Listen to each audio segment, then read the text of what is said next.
देखिए, उत्तर प्रदेश में 69,000 शिक्षकों की भर्ती में घोटाले को लेकर बड़ी खबर है। पुलिस ने टॉपर और आवेदन करने वाले एक और आदमी को गिरफ्तार किया है।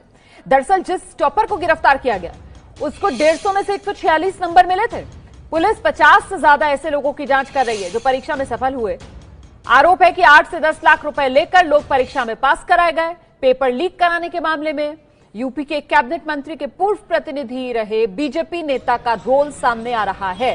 हैरानी की बात यह है कि जिस बीजेपी नेता पर आरोप है वो एक और परीक्षा के पेपर लीक कराने के आरोप में जेल में रह चुका है। पिछले हफ्ते ही जमानत पर छूटा है और अब एक बार फिर से वही बीजेपी नेता आरोपों के घेरे में है। तो परीक्षा का टॉपर भी फिलहाल गिरफ्तार कर लिया गया है। 150 में से 146 अंक आए थे इस टॉपर के। आरोप यह कि 8 से 10 लाख रुपए लेकर कैंडिडेट्स को पास उत्तर प्रदेश के प्राइमरी स्कूलों में सहायक अध्यापकों के 69,000 पदों पर होने वाली भर्ती प्रक्रिया में सेंधमारी करने वाले गिरोह पर कानूनी शिकंजा लगातार कसता जा रहा है। गिरोह के कई सदस्यों को गिरफ्तार कर जेल भेजे जाने के बाद पुलिस अब उन अभ्यर्थियों की तलाश में जुट गई है जिन्होंने पैसे देकर इस परीक्षा को पास किया था। पुलिस अब तक 2 अभ्यर्थियों को गिरफ्तार कर चुकी है, उन्हें जेल भेज चुकी है। गिरफ्तार किए गए अभ्यर्थियों में धर्मेंद्र पटेल भी शामिल है। वो धर्मेंद्र पटेल जो इस परीक्षा का टॉपर था, उसे 150 में से 142 नंबर मिले थे। पुलिस ने जब उसे गिरफ्तार कर पूछताछ की तो वो सामान्य ज्ञान के 5वीं क्लास में पूछे जाने वाले सवालों के भी जवाब नहीं दे सका। पुलिस को अब तक जो जानकारी मिली है उसके मुताबिक गिरोह के लोगों ने 50 से ज्यादा लोगों को इस परीक्षा में पास कराया था। इसके लिए प्रयागराज के ही एक स्कूल से पेपर आउट कराया गया था।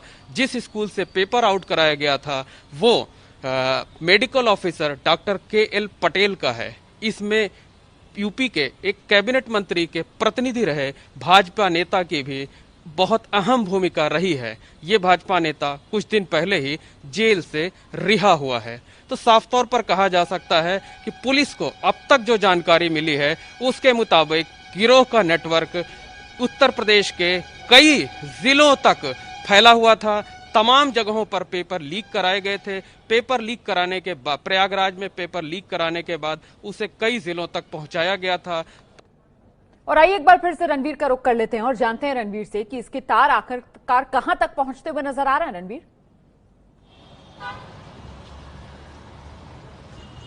देखिए, प्रयागराज में चूंकि हेडक्वार्टर है, वहां से क्वेश्चन पेपर निकलवा के आंसर शीट तैयार करके जो लोगों ने पैसे दिए हैं, जिन पर आरोप है, उनको आंसर शीट पहुंचाने का मामला है।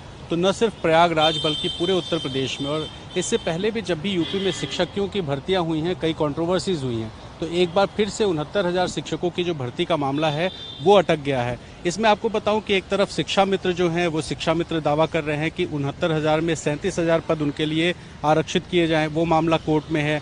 दूसरी तरफ सरकार ने जो नियुक्ति की है उसमें कुछ लोगों ने कहा कि 5 ऐसे क्वेश्चंस थे जो गलत थे, उन 5 क्वेश्चंस को लेकर के आपत्ति हुई। इसी वजह से काउंसलिंग के दिन इलाहाबाद हाईकोर्ट के लखनऊ बेंच ने इस मामले में स्टे कर दिया और काउंसलिंग की प्रक्रिया रोक दी गई। तो यूपी सरकार लखनऊ बेंच में अपील करके ये कह रही है कि प्रक्रिया चलने दी जाए। अगर अनियमितता होती है तो जो गड़बड़ियां होंगी उसको हटा करके जो बाकी प्रोसेस है वो आगे बढ़ता रहेगा। लेकिन इस मामले में अभी फिलहाल कोर्ट में फैसला रिजर्व रखा है।